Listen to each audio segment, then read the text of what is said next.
Bonsoir, bienvenue à Chusclan pour cette avant-dernière étape de cette 47e étoile de Bessèges, dominée par un Français, Lilian Calmejean, vainqueur hier à Bessèges. Alors qui pour remplacer Adrien Madrasso, vainqueur l'an passé à Laudun-l'Ardoise? La réponse tout de suite.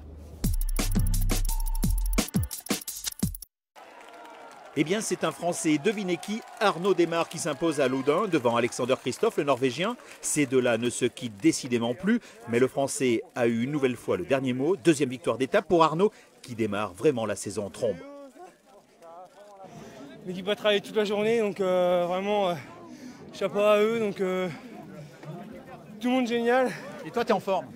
Et moi, j'ai la bonne patte. Christophe Laporte complète ce podium. Lilian Calmejean reste leader avant le contre-la-montre de demain à Alès.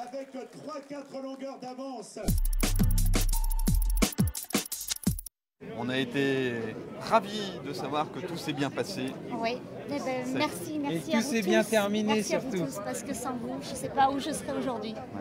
Isabelle, commissaire de course, retrouve deux médecins, mais pas n'importe lesquels. Leur histoire a commencé il y a 4 ans sur l'étoile. Isabelle fait un AVC en pleine course. J'étais montée au toit ouvrant de la voiture pour vérifier le dernier kilomètre, la régularité du dernier kilomètre, et je me suis effondrée. Et c'était, sur le coup, les médecins ne savaient pas trop ce que j'avais, mais après coup, on s'est aperçu que c'était une rupture d'anévrisme.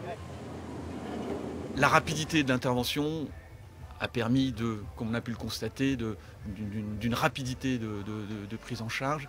Et surtout, quand on voit la suite des événements et surtout l'absence de séquelles qu'Isabelle pourra, comme vous avez pu le constater tout à l'heure, fait qu'effectivement, elle a eu énormément de chance. La chance d'Isabelle, c'est d'avoir eu cet accident sur sa course de cœur. Elle aime dire de l'étoile qu'elle lui a sauvé la vie. Elle a aussi changé sa façon de voir les choses.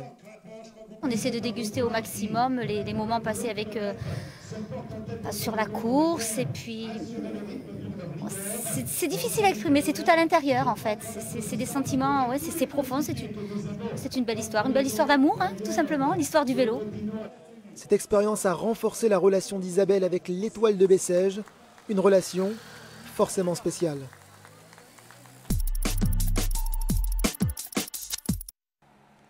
Ces 7-là ne se sont pas regardés dans le miroir très longtemps. Ils ont pris leur destin en main très tôt, bien avant la première ascension du mur de Laudun. Et pas un Français dans cette échappée qui ne verra pas le bout.